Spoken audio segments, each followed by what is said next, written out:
नमस्कार, फिर से आप लोगों का पप्पू फिजिक्स एंड टेक्नोलॉजी में तहे दिल से स्वागत है और आशा करते हैं कि आप ठीक होंगे, बिंदास होंगे, झकास होंगे, चकाचक होंगे, स्वस्थ होंगे, व्यस्त होंगे, अपने आप में बहुत ही ज़्यादा मस्त होंगे।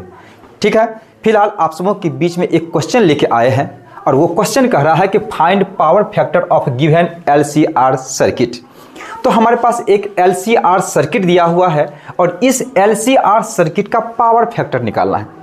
तो सबसे पहली बात आपको पता होना चाहिए कि जब भी आप किसी भी सर्किट का पावर फैक्टर निकालते हैं तो पावर फैक्टर का जो फार्मूला होता है वो होता है power factor. Generally power factor जिसे हिंदी में शक्ति गुणांक कहते हैं, इसको हम लोग cos phi से रिप्रेजेंट करते हैं और cos phi इक्वल टू होता है R/Z। R को कहते हैं रेसिस्टेंस यानी प्रतिरोध और जो Z होता है इम्पीडेंस यानी प्रतिबाधा। तो सबसे पहली बात कहते हैं कि जो R है यहाँ पर इस LCR सर्किट का R का वैल्यू दिया हुआ और R का वैल्यू दिया हुआ है 60 ओम। और इसी साथ साथ इस LCR सर्किट में हमारे पास एक कॉइल भी जुड़ा हुआ और इस कॉइल का रेसिस्टेंस दिया हुआ 70 ओम, यानी जो दिया हुआ यहाँ पर 70 ओम। और साथ ही साथ यहाँ पर इस LCR सर्किट में एक कैपेसिटर भी जुड़ा हुआ है और इस कैपेसिटर का जो रेसिस्टेंस है वो दिया हुआ है 150 ओम।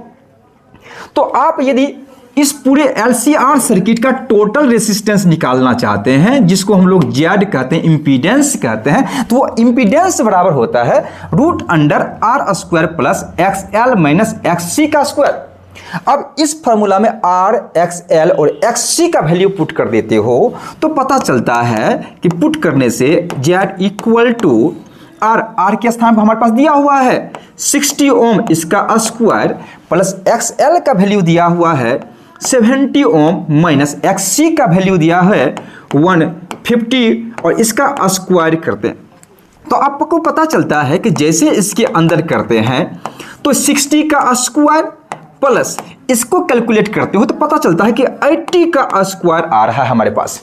इस दोनों को कैलकुलेट कर लेते हो तो फाइनली पता चलता है कि Z का वैल्यू आ रहा है 100 ओम। तो यहाँ पे जो टोटल इंपीडेंस आ रहा है इस LCR सर्किट का वो आ रहा है 100 ओम।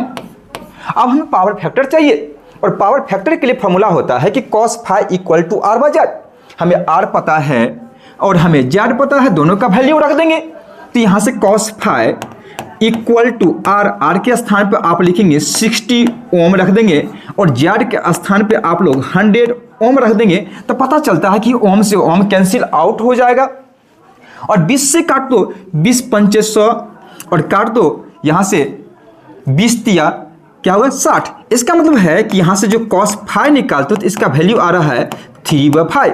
तो पावर फैक्टर जो इस LCR सर्किट का होगा वो होगा 3/5। तो 3/5 इज द राइट आंसर और हमारा जो ऑप्शन होगा D is the right option जो हमारा है 3/5 और यही इसका होगा रे क्या कहलाएगा रे पावर फैक्टर होगा।